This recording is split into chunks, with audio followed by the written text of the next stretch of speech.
Welcome back, everyone. Before we dive in, be sure to drop your thoughts, feelings, and lessons in the comments below. Like the video and subscribe so you never miss stories like this. Let's get into it. My wife left me on a hospital gurney like I was an inconvenience she could schedule around, then smiled at her family and whispered to me, "Do not embarrass me, be a man." Here's how it happened. The ER lights were too bright, the kind that make everyone look guilty and tired at the same time. A nurse tightened the blood pressure cuff on my arm, and the Velcro rip sounded louder than it should have. I kept my face still because I've spent my whole adult life learning that panic doesn't solve problems, it multiplies them. My wife, Sabrina Caldwell, stood at the foot of the bed with her purse already on her shoulder. Her mother, Renee Watkins, hovered behind her like a supervisor waiting to sign off on my humiliation. Sabrina's public voice was honey. "He's okay," she told the nurse, smiling with those bright, camera-ready teeth she used for clients. Then she leaned closer to me, lowered her voice, and her eyes went flat. "Don't start acting weak. My mom is out there." My mouth tasted like metal. I tried to speak, but my throat felt dry, like I'd been running in winter air. Renee scoffed. "This is what happens when you marry a man who gets stressed at a warehouse," she said loud enough for the curtain to hear. I wasn't at the hospital because I wanted sympathy. I was there because my body finally forced me to stop pretending everything was fine. Earlier that day, my hands had started shaking over the dispatch tablet at work. The warehouse floor in South Philly was loud, forklifts whining, pallets thumping, radios crackling. But the noise went far away for a second, like someone turned down the world. My supervisor saw me grip the desk and sway. "Terrence, sit down," he said. I tried to laugh it off. Next thing I knew, an ambulance crew was asking my name. On that gurney, with my wedding ring feeling too tight from the swelling in my fingers, I watched my wife scan her phone instead of my face. Her acrylic nails made that fast, irritated tap, tap, tap on the screen. That tapping was one of her calls. Sabrina tapped when she was bored. She tapped when she was lying.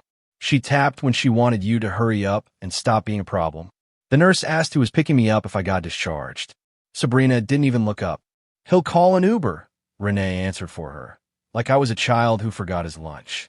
Sabrina finally looked at me and did a little sigh that felt practiced. "I have meetings," she said, like that explained everything.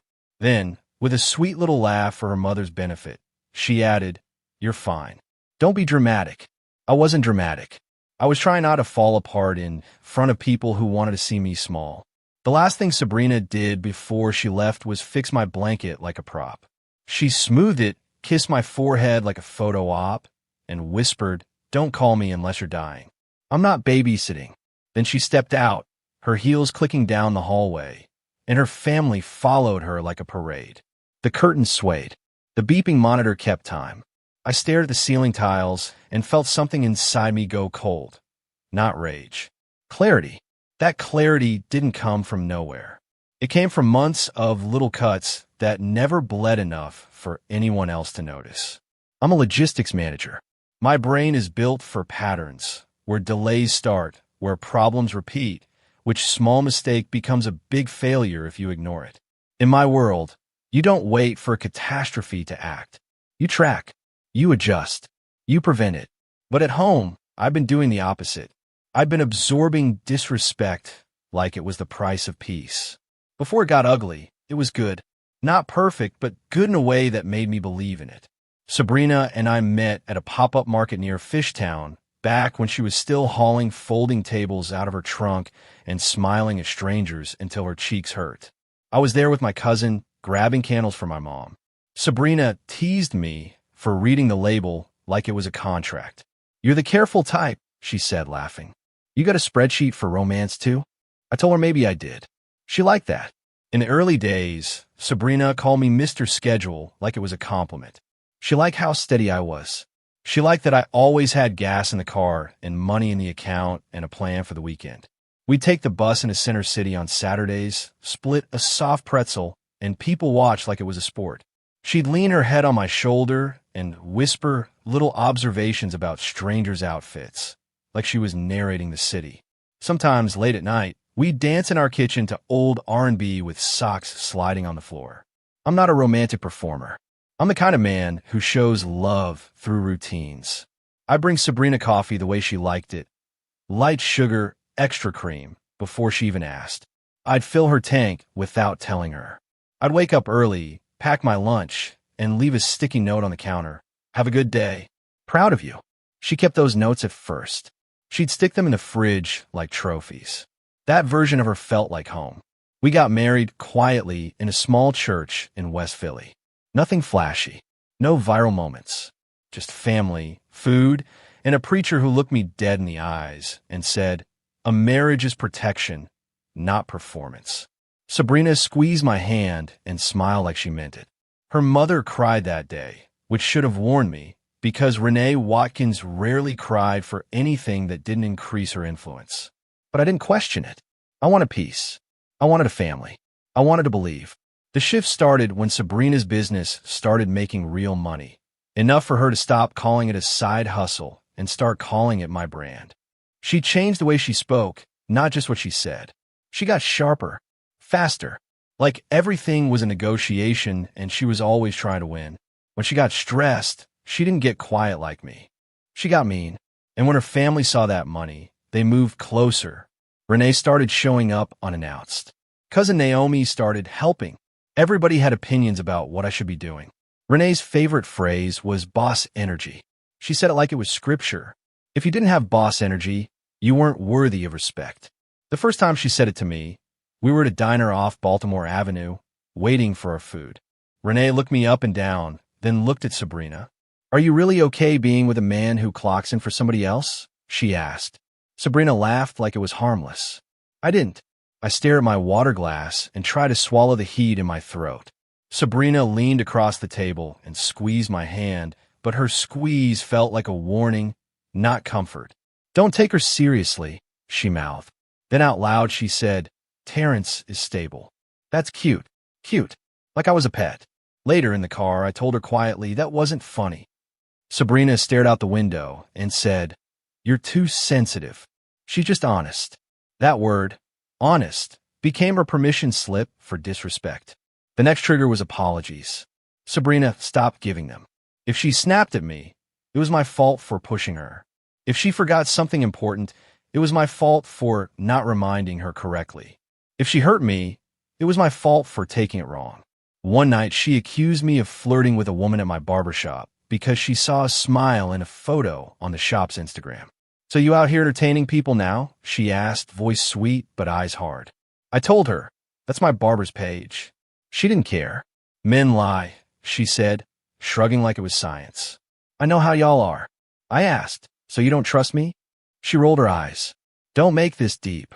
Then she walked past me and called out, "Naomi, tell him." Naomi, her cousin, sat on our couch like she lived there. She looked at me over her phone and said, "If you have nothing to hide, why are you so defensive?" I wasn't defensive. I was stunned that my own house had turned into a courtroom with no judge. Sabrina started talking down on my job, like the work didn't matter. Like it wasn't the reason we had insurance in the first place. She'd come home buzzing from an event and say, "I met a man tonight who owns 3 properties. He's on a whole different level." Then she'd look at me like she was checking to see if that hurt. When I didn't react, she'd push harder. "Have you ever thought about being more ambitious?" she'd ask. I'd say, "I am ambitious. I run operations. I manage people and budgets." She'd laugh. "That's not ambition. That's obedience." The public disrespect crept in like mold. At a family cookout in Cobbs Creek Park, I was at the grill flipping chicken, doing what I always do, taking care of details so everything runs smooth. Sabrina stood with her cousins, sipping a drink, and announced, "Terrence is great at following instructions. That's why logistics are perfect for him." Everyone laughed like it was a harmless joke. I felt my face get hot. I forced a smile because that's what calm men do when they're trying not to explode. Later, I told her it embarrassed me. She said, "Man up." Man up became her broom. She used it to sweep my feelings out of the room. If I said I was tired, she'd say, "Man up." If I said I needed respect, she'd say, "Man up." If I said, "Do not talk to me like that," she'd tilt her head and say, "You really going to act like a victim?" That word, victim, was another one she used like a weapon. It made me feel ashamed for even wanting basic decency. And shame is dangerous. Shame makes you quiet when you should speak. Sabrina expected everything while giving little effort at home. She stopped cooking, stopped cleaning, stopped contributing to the emotional work of our marriage. If the trash overflowed, it was my fault because I walked past it. If the laundry piled up, it was my fault because I don't see it. But if I asked her for anything, she acted like I was asking for her organs. I'm building a business, she'd say. I'm not about to be your maid. I wasn't asking for a maid. I was asking for partnership. When conflict hit, names showed up. Not the kind you can laugh off. The kind that leaves a mark. You're weak, she said one night when I told her to stop bringing Naomi into our arguments. You're soft. You let people run over you, and then you want a pity party. I stared at her and felt my chest tighten. I said, don't call me that. She smirked. Or what? That smirk, Sabrina's smirk, wasn't cute. It was a dare. The threats followed. They didn't come screaming or crying. They came calm, almost bored. I'll leave, Sabrina said, scrolling her phone. I can do better than this. Sometimes she'd say, I can replace you, like she was talking about a car part. Renee backed her up. Renee would sit at our kitchen table with her purse in her lap, like she was waiting for a meeting to start, and say, Sabrina doesn't have to settle. She's a catch. You need to keep up. Keep up. Like marriage was a race, and I was behind. The funny thing is I did keep up. I kept up financially. I kept up emotionally. I kept up with her family's constant presence in our space. I kept up with Sabrina's mood swings. I kept up with her social calendar, events, meetings, dinners, pop-ups, while I worked long shifts, managed shipments, dealt with drivers calling out, and still came home to mop floors. I kept up until my body tapped out. And when my body tapped out, Sabrina treated it like disrespect toward her schedule. My routines were the only thing that kept me steady. Every morning, I'd wake up before sunrise, even on weekends. Black coffee, oatmeal, weather check. Then I'd sit at the small kitchen table with my notebook, green cover, pen clipped to it, and I'd write 3 things: what I needed to handle at work, what I needed to handle at home, and one thing I was grateful for. At first, Sabrina used to tease me.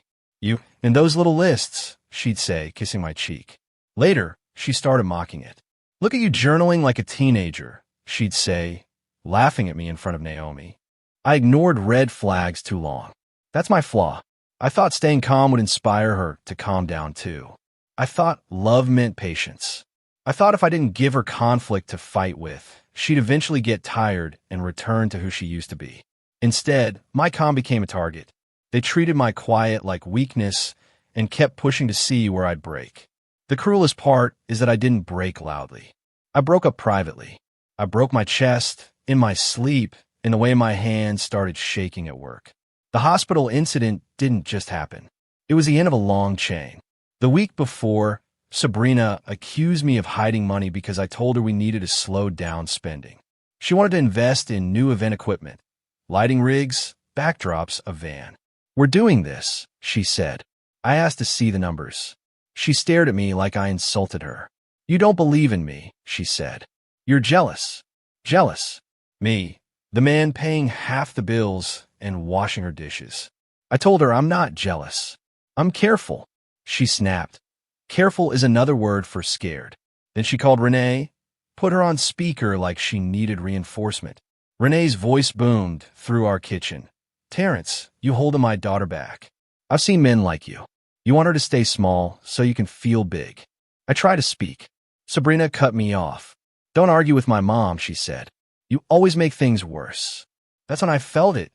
This shift, like I was living in a marriage where my voice didn't count. The night before I went to the hospital, I came home late from the warehouse because a shipment got delayed and we had to reroute trucks around an accident on I-95. I walked in and found Naomi and Renee sitting at our table, eating takeout from my favorite corner spot like it was theirs. Sabrina stood at the counter, tapping her nails, eyes bright in that dangerous way. We need to talk, she said. Renee looked at me like I was an employee clocking in late. Naomi smirked like she couldn't wait. Sabrina said, I need you to sign something. I asked, what is it? She said, just paperwork for the business. It's routine. I've read contract for work. I've watched people lose everything because they signed what they didn't understand. I said, "Let me read it." Sabrina's smile tightened. "Why are you acting like this?" she asked. Renee jumped in. "Because he's insecure," she said. Naomi laughed. "He wants to feel important." My stomach sank. I said, "I'm not signing anything without reading it." Sabrina's eyes flashed. "Then you don't support me." The argument didn't get loud. It got cold. Sabrina stared at me and said, "You're supposed to be my husband. You do what I need." I replied, "A husband isn't a blank signature." That was the first time I heard myself talk back with that kind of firmness. Renee's eyes narrowed. "Oh, so now you got a backbone," she said. Sabrina took a breath and said the threat like she was ordering coffee. "If you don't sign, I'll find somebody who will." Then she turned and walked away like I didn't exist. I stood there, heart pounding, trying not to shake. The next day at work, my chest felt tight. My hands wouldn't stay steady. I tried to push through because that's what I do. I kept telling myself I just needed food, sleep, water, basic maintenance. But by noon, the warehouse noise started swimming. I felt sweat on my neck. My supervisor asked if I was okay. I lied and said yes. Then my knees went weak and I had to grab the desk. That's when my supervisor called the ambulance anyway. It was humiliating in its own way, being the calm one who suddenly isn't. Sabrina arrived at the hospital dressed like she was going to brunch. Clean makeup, neat hair, confidence in every step. She hugged the nurse with her eyes, smiled, and played the role. When the nurse left, Sabrina's face changed. "Why would you do this today?" she snapped. I whispered, "I didn't choose this." She leaned closer. "My client meeting is in an hour," she said. "You better not keep me here." Then Renee arrived, and the room got smaller. Renee didn't ask if I was okay. She asked, "What did he eat? What did he do? He probably did this to himself." That's when Sabrina said, "Man up," in that soft hiss meant only for me, and left me there. The humiliation wasn't just being sick. It was being treated like my sickness was a flaw in my character. Like being human was embarrassing. I watched them walk away, my wife and her family, like I was disposable. And on that bed, I decided something simple. I would never again let someone call me weak while standing on what I built. I got discharged later that night with paperwork and instructions and a nurse who looked at me with the kind of pity I didn't want. I took an Uber home because I didn't want to call Sabrina and beg for basic decency. When I got home, the apartment felt like someone else's life. Perfume in the air, lights on, laughter from the living room. Naomi was on my couch, feet up. Sabrina looked at me and said, "See, you're fine. No apology, no concern, just irritation that I survived and ruined the drama they wanted." That night, I didn't argue. I didn't raise my voice. I went into the bathroom, ran cold water, and stared at my face in the mirror. I looked older than I felt. My eyes looked tired in a way I didn't recognize. I realized I'd been trying to earn respect from people who benefited from disrespecting me. They needed me quiet. They needed me to be stable. They needed my credit clean. They needed my calm because it covered their chaos. And I realized something else. In logistics, when inventory goes missing, you don't accuse at random. You audit. So I audited my marriage like it was a failing supply chain. I started with what I could verify: accounts, statements, documents, patterns. I didn't do it like a spy movie. I did it like a man protecting his life. I opened my laptop at the kitchen table before dawn, coffee steaming, jazz low, and pulled up our joint bank statements. At first, I told myself I was just checking. Then I saw it. Transfers. Repeated. Same amounts. Always labeled vague things like vendor or support. And the recipient names were familiar. Renee Watkins. Naomi Watkins. I felt my stomach drop, but I didn't move. That's my skill, staying still while things fall apart. I wrote the dates in my green notebook.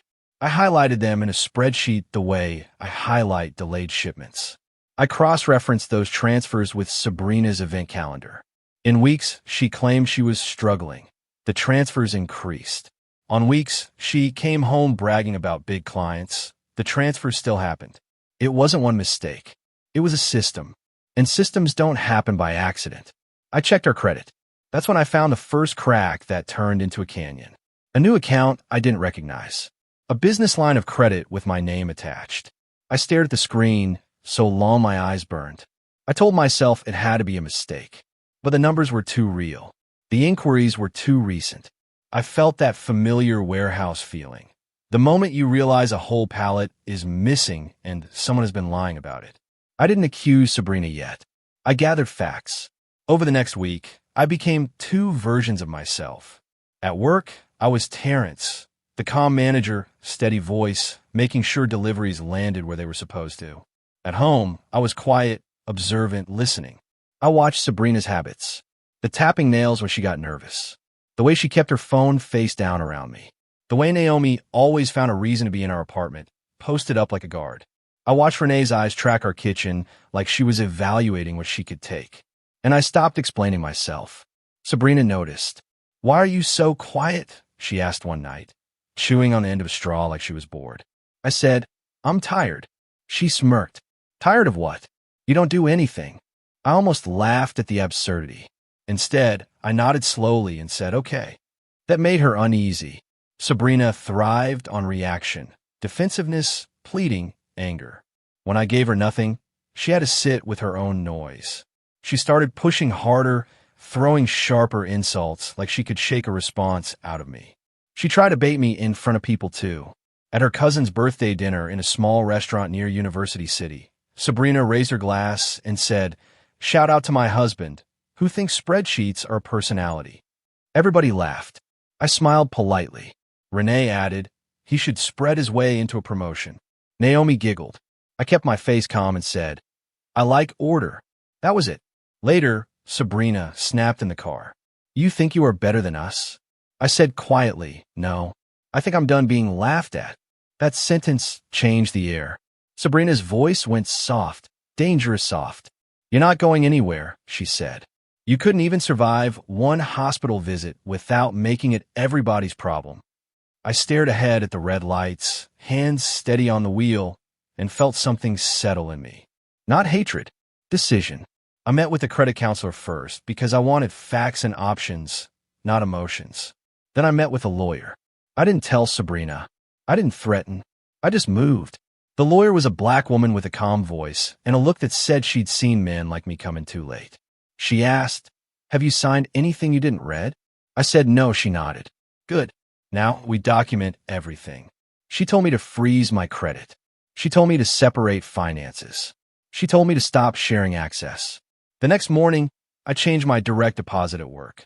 I opened a new account at a different bank. I moved my paycheck there. I kept paying the bills I was responsible for because I wasn't trying to be reckless. I was trying to be clean. I updated my beneficiaries because I didn't trust the idea of my life insurance becoming a reward for disrespect. I moved important documents, passport, birth certificate, old pay stubs, into a small lockbox at my office. I started taking pictures of mail that showed up with unfamiliar logos. Quiet work. Sabrina kept playing games while I built my exit like a careful plan. She'd pick fights over nonsense, then call Renee on speaker.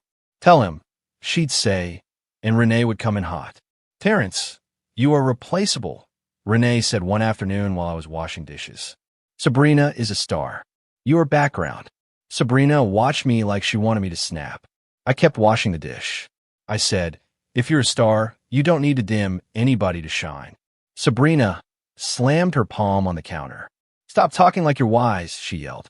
Naomi escalated too. She started helping with Sabrina's paperwork at our table, spreading documents out like she owned the space. One evening I walked in and saw my name printed on a page, bold, official looking. I paused. Naomi quickly slid her hand over it. "It's nothing," she said. Sabrina gave me that tight smile. "We're handling business," she said. "Go sit down."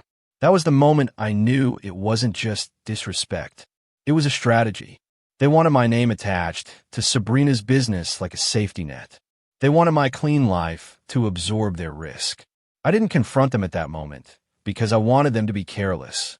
People get sloppy when they think you're powerless. Instead, I waited until everyone left.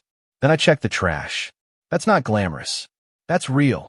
I found shredded pieces of a document that mentioned personal guarantee. My name was on it. Not signed by me, but typed.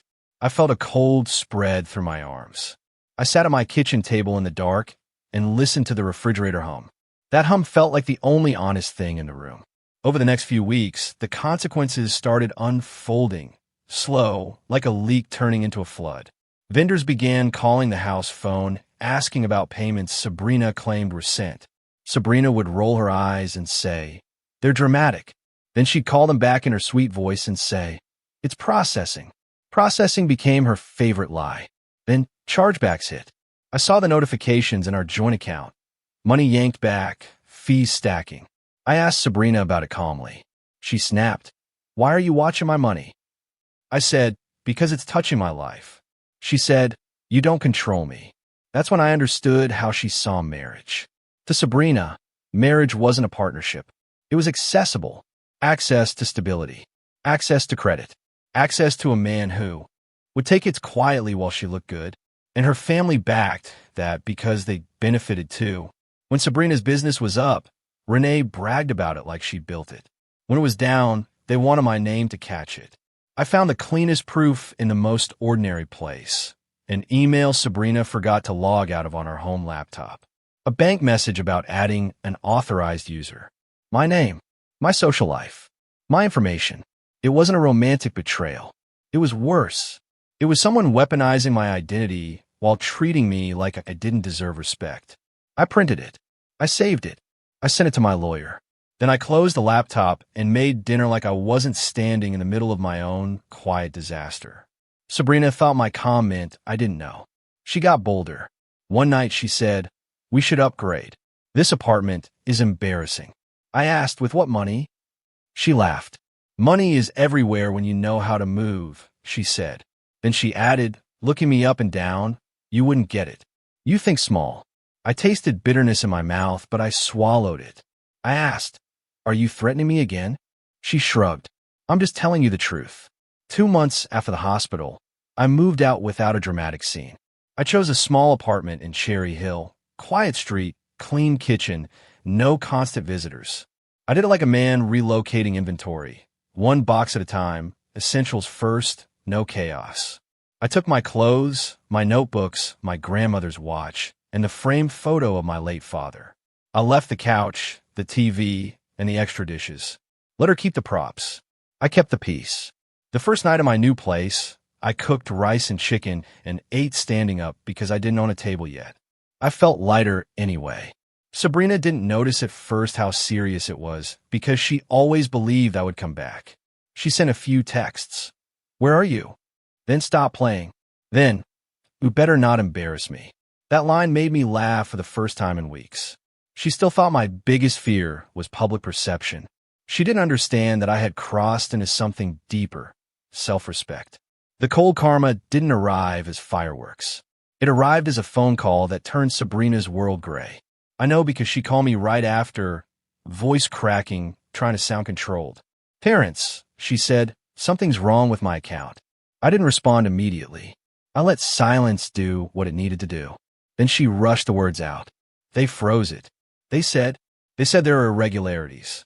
They said it's under review." Earlier that day, Sabrina had gotten the call from her bank's risk department. They didn't yell. They didn't accuse me in a dramatic way. They simply did what banks do when numbers don't make sense. They locked the doors. Her cards declined. Her transfers failed. Her vendor payments stopped. A few clients called asking why their deposits were being refunded automatically. Sabrina tried to smile through it, tried to keep her charm, but charm doesn't override a frozen account. And when the money stopped, her family's loyalty got quiet. Renee called me too, which was almost funny. Renee's voice was sharp, but I could hear strain under it. "Terrence," she said like she had the right to say my name like that. "You need to help Sabrina. This is your wife." I replied calmly. "My wife left me at the hospital." Renee tried to bulldoze past that. "That's not the point." I said, "That is the point. Because you taught her that I was disposable." Renee snapped. "Are you punishing her?" I said no. I'm refusing to be used. Sabrina's cousin Naomi sent a long message. Too long. Full of blame, trying to twist the narrative. "You're really going to let her drown?" she wrote. "After everything?" I stared at the screen and felt something like pity, then remembered the shredded guarantee in my trash, the transfers, the smirks. I typed one sentence and deleted it. Then I typed another and sent it. "Do not contact me again." That was it. Not a debate. a boundary. Over the next weeks, Sabrina's business didn't collapse overnight. It bled out slowly, which is what made it devastating. Clients got nervous. Vendors demanded cash up front. Contracts got canceled because payments couldn't clear. Reviews didn't need to be posted online for it to hurt. It hurt in quieter ways. Missed opportunities, unanswered calls, meetings that didn't get booked. The bank asked for documentation Sabrina couldn't provide because some of the numbers were built on my name and her family shortcuts. When systems are crooked, the stress test always exposes them eventually. Sabrina tried every version of herself to pull me back into the role she needed. First, she tried sweets. "I miss you," she said, voice soft. "We can fix this." Then she tried sexy, then guilty, then angry. "So you're really going to do this?" she snapped. "You think you're better than me?" I replied, "No. I think I deserve a marriage where my health isn't an inconvenience." She tried to cry. "You're abandoning me," she said. I said, "You left first." The most revealing moment came when she finally admitted what she actually wanted. "I just need you to talk to them," she said. "I need you to tell them it's okay, that you're part of this. Part of this. Not I'm sorry. Not I was wrong. Not I hurt you. Just sign off." That's when I realized her love had conditions and paperwork. I told her calmly, "I will not attach my name to your choices anymore." Renee showed up at my job one afternoon, which was bold. She stood near the office entrance with her purse tucked under her arm, like she was waiting to lecture an employee. My coworkers glanced over. I walked out and met her on the sidewalk, not angry, just done. Renee said, "You always wanted to be the good guy. Look at you now." I smiled a little. "I'm being the good guy," I said. To myself. Renee's eyes narrowed. "Sabrina says you're doing this out of spite." I replied. She would call accountability spite. Sabrina's cold karma wasn't just the money. It was the loss of control. Where finances got reviewed, the helpers vanished. Naomi stopped answering Sabrina's calls. Renee stopped showing up with advice and started showing up with blame.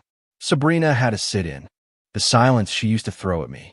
She had to feel what it's like when the person you rely on says nothing and walks away. That kind of consequence doesn't trend online.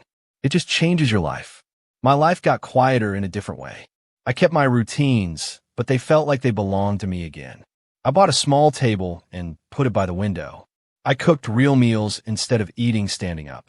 I took late-night walks listening to jazz, letting the cold air clear my head. I started sleeping through the night without waking up to check if someone was mad at me for existing. I journaled honestly for the first time, not gratitude to survive disrespect, but gratitude for choosing myself. The divorce paperwork moved like most real consequences do, slow, boring, effective. I didn't brag. I didn't threaten. I followed instructions and deadlines the way I always do. Sabrina tried to delay, tried to negotiate, tried to guilt me into being a man one last time. But that phrase didn't work anymore. It sounded childish, coming from someone who couldn't apologize. The final conversation happened in a quiet coffee shop in Jersey, neutral territory. Sabrina arrived dressed like she always did, polished, confident, trying to control the room. But her eyes looked tired. Her nails still tapped the cup when she got nervous. She sat across from me and said, "So this is it?" I looked at her and felt something complicated. Sadness for what we could have been, anger for what she chose, relief for what I escaped. Then I said, "This was it the day you left me at that hospital." Sabrina's lips parted like she wanted to argue, but no argument fit. She tried one last push. "You act like you never did anything wrong," she said. I nodded. "I did," I said. "I stayed quiet too long. I let your family sit in my house and talk to me like I was nothing. I called it peace, but it was fear." Sabrina's eyes flickered. For a second, I saw the woman I first loved, the one who laughed freely, who danced in the kitchen. Then it disappeared behind pride. When we stood to leave, Sabrina whispered, "I hope you're happy." I didn't smile. I didn't gloat. I just told the truth. "I'm learning how to be," I said. Outside, the air was cold and clean. Cars hissed on wet pavement. I walked to my car, feeling steady in my body in a way I hadn't felt in a long time. Sabrina never got the big public downfall she always feared. No viral shame. No dramatic scene. just quiet consequences that matched the quiet harm she thought she could hide under charm. Her business limped along, smaller, mistrusted, and watched. Her family stopped bragging. She learned what it feels like to have doors closed without anyone yelling. And me? I went back to my routines, back to my steady life, back to a version of calm that wasn't endurance, it was freedom. The last time Sabrina texted me, it was a simple message. Can we talk? I stared at it, felt nothing spike in my chest, and finally understood what closure really is. Then I set my phone down and kept living. If this story hit you in the chest, do me a favor. Subscribe, because these aren't fairy tales, they're real-life lessons. Which part was the turning point for you? The hospital disrespect, the shredded guarantee, or the frozen bank call? Drop in the comments. And when you're done, click the next video on screen. It's even crazier, and it starts with humiliation, just like this one. The end.